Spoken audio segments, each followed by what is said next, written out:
Praise the lord. Canaan వివాహంలో నీటిని ద్రాక్షారసంగా మార్చిన సందర్భం మనందరికీ తెలుసు.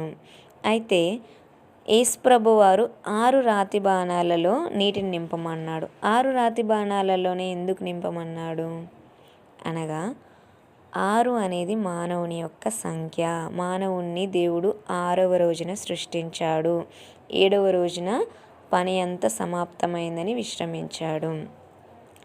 మానవాతీతమైన శక్తి, దేవుని శక్తి 7 అనేది పరిపూర్ణతకి గుర్తు. అలాగే 6 రాతి బాణాలు ఖాళీ అయిపోయినప్పుడే దేవుని కార్యము అక్కడ జరిగింది. మనము పూర్తిగా ఖాళీ అయినప్పుడు, అనగా మనలో ఉన్న సెల్ఫ్ అనేది పూర్తిగా చచ్చిపోయినప్పుడు, దేవుడు మనలో నింపబడినప్పుడు మనము కార్యాలు చూడగలుగుతాము. ఆ రాతి బాణాలలో నీటిని నింపినట్టుగా నీరు వాక్యానికి గుర్తు.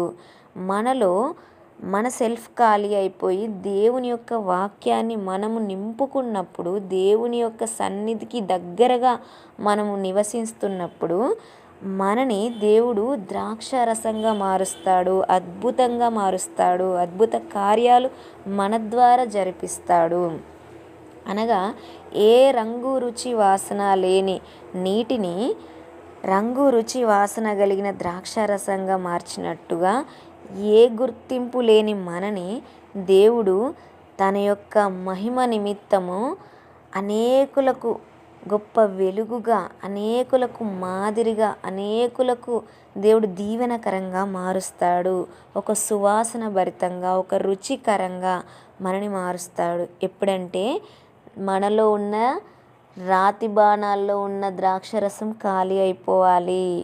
అంటే మనలో ఉన్న సెల్ఫ్ అనేది, మనలో ఉన్న లోపాలు, దేవునికి అవిధేయమైన ఏమైనా ఉంటే అవి ఖాళీ అయిపోవాలి. ఖాళీ అయిపోయినప్పుడు దేవుడు మనలోకి వస్తాడు. దేవుడు మనని నింపుతాడు తన వాక్యంతో, తన సన్నిధితో. అప్పుడు దేవుడు దీవిస్తాడు. అప్పుడు మనము అనేకులకు దీవెనకరంగా మారుతాము.